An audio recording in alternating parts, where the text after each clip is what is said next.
Today on our 2016 Nissan Altima, we're going to be doing a test fit on the Rhino Rack Vortex Aero 2500 series roof rack system.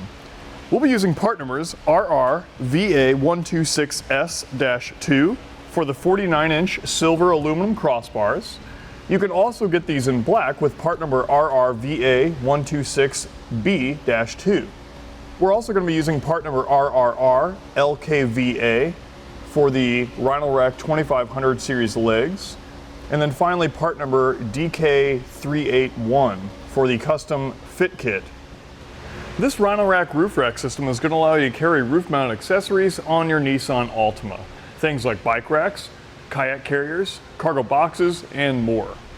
The crossbars are 49 inches long and they have an aero style to them. So they're going to be a lot more aerodynamic than your traditional round or square bar design. They're going to work with your standard clamp-on accessories as well as your T-slot accessories. You'll simply trim the rubber strip around those accessories. The crossbars are held in place by 4 Rhino Rack 2500 series legs. Now each leg features a pad so it doesn't harm or scratch the finish of your roof. Each leg has a clamp that is specifically designed to fit your Nissan Altima. The clamp too is padded so it won't harm or scratch that finish. Now each leg features a locking cover so that clamp cannot be loosened and removed. That's a really nice feature. Most roof rack systems don't include locks. This roof rack system features a weight capacity of 165 pounds. Now you will want to be sure and check with your Altima's owner's manual to see if your roof can support that much weight. Now we'll give you some clearance measurements. From the roof to the underside of the bar is about 2 1/4 inches. From the roof to the top of the bar is about 3.5 inches. Now that we got all the features, I'll go ahead and show you how to get them installed. I've already got the front crossbar installed on my Nissan Altima. Let's go over how we did that. Now per our instructions, we take a measurement from our 2 doors, measure over to the center on each side, and that gives us our placement for our front crossbar. Let's go ahead and assemble and install our rear one together. I've already got one side ready to go on my rear crossbar. Let's do the other side. We'll start by grabbing the leg first. Let's take this bolt all the way out. We'll grab our hook. Now we need to be sure that we grab the correct one. They're all labeled different, so per your instructions, if you're working on the rear crossbar, make sure you have the correct hook. We'll set it in place and then reinstall that bolt. Now we just need to loosely install it, give it a couple turns, and make sure that it's loose. Here on the bottom, we can remove this here. Now you need to be sure that when you reinstall this on the leg that it is facing towards the hook. But for now, we're going to install our pad. So we can turn it over as if we were reinstalling it back on the leg. We want to take our pad and install it here with the raised portion facing away from the hook. Now, same thing here, each pad is labeled differently per the crossbar that we're working on. So refer to your instructions and make sure you have the correct pad.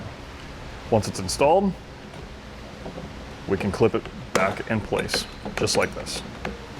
Now let's turn our attention to our crossbar. Let's first remove the end cap so we can take our included plastic key, take that off. Then we'll grab our leg assembly.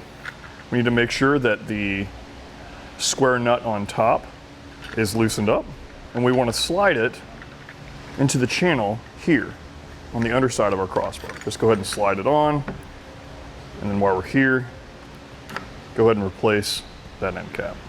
Now we can turn our crossbar over, and we need to set the position of our leg. Now ordinarily, when you get your kit, you're going to have some black measurement strips. You find the correct measurement in your instructions, you cut the strip, install it into the channel here, and then you can set the leg. But for demonstration purposes, we will not be using that measurement strip. So we're just going to take a measurement tape and set the length manually. Once you've got it in place, take your included tool and tighten it down. Now when you tighten down the legs, you want to be sure not to over tighten. All you're looking to do is flatten out that lock washer. With everything pre-installed on our rear crossbar, let's go ahead and set it in place on our Altima's roof. It's a good idea to make sure the doors are opened up. So we'll just gently rest it down in the general area, just like that. You want to be sure that the pad is lined up with the channel on top of your Nissan's roof. So just check that area right there. Now let's set the correct measurement between the two crossbars. You'll want to be sure and measure center on center, and you can find this measurement in your instructions. Be sure that you measure both sides. With the rear crossbar in place, now let's take the slack out of the clamp. We need to do this for each side before we can tighten it the rest of the way down. Now we can tighten both sides the rest of the way down. You'll still want to alternate between the two sides. Once you get the clamps most of the way tightened down, it's the perfect time to mention how our included tool is going to tell us when it's properly torqued down. You can see the handle here has a slight curve in it. Now as we tighten down, that's going to straighten out. So when it's straight, that's how you know when to stop. Let's go ahead and check both sides. With both sides torqued down, we can take our cover and then lock it up. And then we're all set. With everything installed, we're ready to load up our favorite roof mounted accessory and hit the road. And that's going to complete our test fit of the Rhino Rack Vortex Aero 2500 series roof rack system on our 2016 Nissan Altima.